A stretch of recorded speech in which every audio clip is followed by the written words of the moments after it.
যদি হয়ে যায় তোমার আদেশ মায়া দয়া ছেড়ে দৌড়ে দৌড়ে আমি যাব তোমার বাবা বলুন সুবহানাল্লাহ।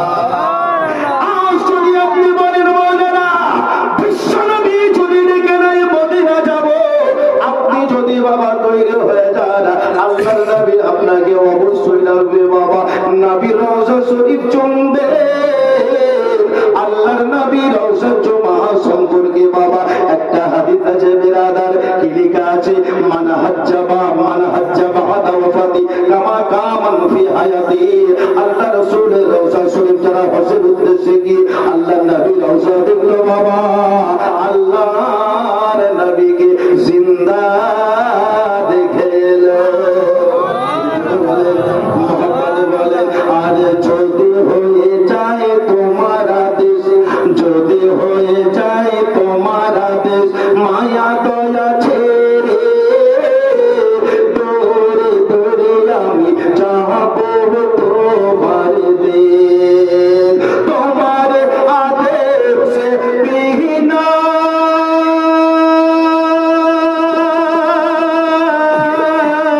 কে যাই সোনার মদিনা, জীবনে শুধু চাইব নবী, জীবনে শুধু চাইব নবী তোমার করুণা।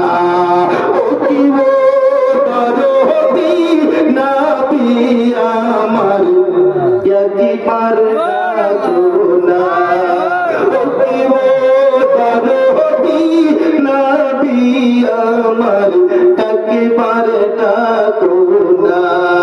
এই জগৎ মাঝারে যেদিকে তাকাই তোমার মতো দরদিনী আর তো হবে না। জোরে বলেন এই জগৎ মাঝারে যেদিকে তাকাই তোমার মতো দরদিনী আর তো মিলবে না। আরে নবীর চাইতে মহব্বত বাপকে এত মহব্বত করা যাবে না, মাকেও এত মহব্বত করা যাবে না যতটা নবীকে মহব্বত করতে হবে বাবা। বড় ভাইকে এত ভালোবাসা যাবে না যতটা আমার নবীকে মহব্বত করতে হবে। পৃথিবীতে তোমার যত আত্মীয় স্বজন আছে গো, যতই তোমার আপন পেয়ারা আছে, সবার চাইতে আমার নবীকে আপন করতে হবে। মক্কার আবু জেহেল যখন আজও পর্যন্ত আপনারা শুনেছেন যে আবু জেহেলের যেখানে বাড়ি আছে সেখানে বলে খানা বাথরুম পায়খানা বাথরুম করে দেওয়া হয়েছে ওখানে।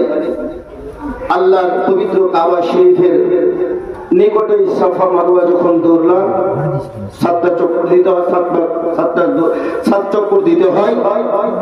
আর সাফা মারওয়ার নিকটে একদম কাছে হচ্ছে আবু জেহেলের বাড়ি। তো এত মানুষের ভিড় যেখানে খালি বাথরুম গেলে অন্তত 15 থেকে 20 মিনিট খালি দাঁড়িয়ে থাকতে হবে।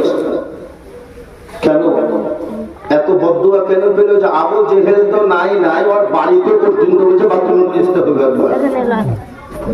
আবু জেহেলের বুদ্ধি ভালো ছিল, নবীকে অপমান করা বহু চেষ্টা করেছিল বেরাদার ইসলাম। একটা হাদিস আপনাদেরকে শুনিয়ে দিই। আল্লাহর নবী আকা পয়গম্বর